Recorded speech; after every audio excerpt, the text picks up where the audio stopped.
Halo semuanya, balik lagi di channel saya. Kali ini kita mau bahas obat untuk bayi. Oke. Nah, tapi di sini saya mau kasih lihat beberapa yang dipakai oleh Josh ya. Selama dia dari newborn sampai dengan sekarang. Jadi kalau pas kejadian anak kita pilek, dipakein apa, anak kita susah pupnya dipakein apa, demam, seperti itu.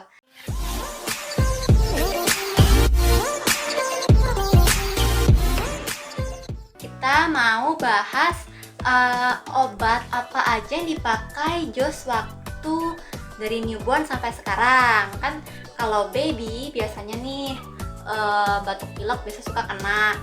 Terusnya kalau di awal empasi sembelit, susah pupnya, lalu demam, seperti itu. Nah, apa yang dipakai sama Josh, obat-obatnya kita bahas di sini ya. Transfulmin. Transfulmin ini udah dipakai Joshua sih, sering. Waktu itu sempat beberapa kali dipakein terus karena saya rasa emang ini cukup membantu ya. Transfulmin ini bisa dibeli di apotek juga, ini dijual bebas, jadi bisa beli juga, kita nggak mesti ke dokter baru dapat. Nah, transfulmin ini fungsinya menghangatkan si bayi waktu hidungnya tersumbat. Jadi waktu jangan dimakan. Jadi waktu dia pilek kan susah nafasnya, kita tinggal oles ini sedikit aja ke dadanya, ke leher sama ke punggungnya. Ini transfulmin bisa dipakai setelah dia mandi ya kan, pagi, sama waktu siang boleh dipakein waktu dia main atau lagi bobo siang. Selanjutnya waktu dia selesai mandi sore. Jadi malam harinya dia rasain hangatnya transfulmin nih selama dia tidur, transfulmin ini. Oke, selanjutnya ada Vaporin. Nah, Vaporin ini saya dapetnya dari rumah sakit nih, saya kurang tahu bisa dibeli bebas nggak ya, tapi kayaknya bisa deh dibeli bebas. Nah, Vaporin ini isinya nggak gitu banyak satu paknya. Sebentar ya, hanya 10 kan, hanya 10 udah dipakai Joshua 3. Vaporin ini nggak diminum, nggak boleh diminum karena ini pemakaian luar aja. Jadi nanti cara pakainya, oh ya, fungsinya dulu. Fungsinya ini seperti aromaterapi. Jadi si baby kita ini sama waktu hidung tersumbat ya, waktu dia susah nafasnya, kelihatannya susah, terus bersin gitu. Nah, ini aromaterapinya. Jadi kita gunting aja tadi yang kapsulnya itu, dia kan kayak minyak ikan, kayak apa ya, obat rambut gitu ya. Kita gunting aja ujungnya, terus kita tetesin lah isinya itu ke bantal atau ke selimut dia atau ke baju dia, jadi dia bisa cium aromanya. Dan lebih baik dipakainya itu malam hari sih, jadi selama dia tidur dia bisa hirup juga aromanya. Wangi Vaporinnya ini seperti wangi minyak kayu putih. Nah, Briti ini untuk bersin juga sama, untuk hidung tersumbat, untuk hidung tersumbat. Jadi dia kan belum bisa buang ingusnya nih, kita bantulah pakai Briti. Briti ini isinya air garam.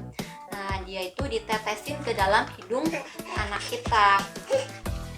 Dan kalau bisa pas dia lagi anteng pakeinnya, lagi tiduran, seperti itu ya.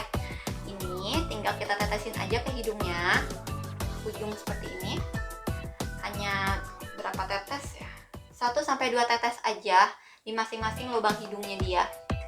Nah, setelah itu nanti akan keluar cairan, tinggal kita elap-elap aja.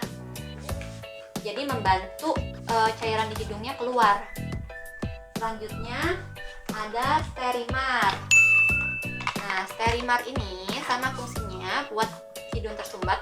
Jadi kalau Briti nggak mempan, saya rasa waktu itu Briti kayaknya kurang ya, jadi saya cari lagi. Ada Sterimar. Sterimar ini model disemprot. Jadinya ujungnya ini kita masukin ke lubang hidungnya baby kita, terus kita pencet aja, jangan terlalu keras ya karena nanti semprotannya makin keras dan cukup ngagetin dia. Jadi kita harus hati-hati saat ngasih Sterimar ke baby ini supaya dia nggak trauma. Nah, ini juga sama, isinya tuh air garam juga, natrium klorida juga, cuma modelnya disemprot gitu. Ini juga nanti setelah disemprot pun keluar juga cairan dari hidungnya. tinggal kita lap-lap aja. Kalau pakai ini jus itu lebih mempan, lebih berasa plongnya karena dia melebarkan ini ya, rongga hidung katanya sih, jadinya nafasnya lebih enak setelah pakai ini. Lebih plong. Selanjutnya adalah tempra. Ini dipakai saat jos demam, baby kita demam. Ini berapa milinya sesuai dengan umur babynya kita, beda-beda ya. Jadi mami tinggal baca aja seberapa banyak dosis yang diperluin bayi sesuai usianya. Lalu yang terakhir ada lagi selanjutnya interlak. Interlak ini dipakai saat baby kita sembelit atau susah pup. Biasanya sih awal-awal empasi, biar pencernaannya agak susah nantinya. Nah, kita bisa pakai interlak ini dicampurin aja ke makanannya atau langsung minumin aja kalau anaknya suka. Sekali minum ini cukup 5 tetes aja dan sehari sekali. Dipakainya sih rutin aja seminggu gitu. Kalau jos sih seminggu, selama seminggu atau 2 minggu kasih aja terus 5 tetes sekali minum sampai nanti pupnya membaik. Nah biasanya dia sekali minum 2 kali minum udah langsung bagus, tapi jangan langsung di stop dulu. Kasih aja nggak masalah karena ini food suplemen, bukan obat. Jadi semua ini bukan obat, yang ini food suplemen. Nah jadi nggak masalah dikasih supaya dia benar-benar nggak sembelit lagi, nggak susah pupnya. Setelah 7 hari baru saya lepas, nggak pakai lain lagi interlak, makan biasa aja dan emang jadi normal terus. Nanti kalau dia ketemu makanan baru lagi biasanya masalah lagi, kita kasih lagi aja seperti itu. Selanjutnya ada Prolacta with DHA for baby. Prolacta ini sama food supplement juga. Ini kalau saya kasih kalau kondisi cuacanya lagi kurang bagus ya, kayak lagi pancaroba seperti itu. Takutnya babynya kan batuk pilek nih kalau pancaroba gitu. Jadi sebelum kena saya biasa campurin ini dulu ke minumannya, ke susunya. Kalau ke makanannya dia sih nggak doyan karena ini bau minyak ikan. Jadi kalau ke makanannya dia malah nggak mau sekalian. Modelnya seperti ini. Ini sama, tinggal kita gunting ujungnya terus tetesin aja ke makanan atau minumannya. Kalau saya saran lebih baik kalau anaknya nggak suka bau minyak ikan, kita kasih aja ke susunya. Jadi saat dia nyusu di botol, dia bisa sekalian minum obatnya ini, food suplemennya ini. Oke, jadi itu sih obat-obatnya. Tapi sebenarnya bukan obat ya, lebih kayak ke food suplemen. Lalu kayak tadi hanya natrium klorida aja, lalu transfumin yang bisa dipakai untuk baby. Jadi masih aman dan semoga video ini boleh bermanfaat buat mami di luar sana. Sampai ketemu lagi di video-video berikutnya.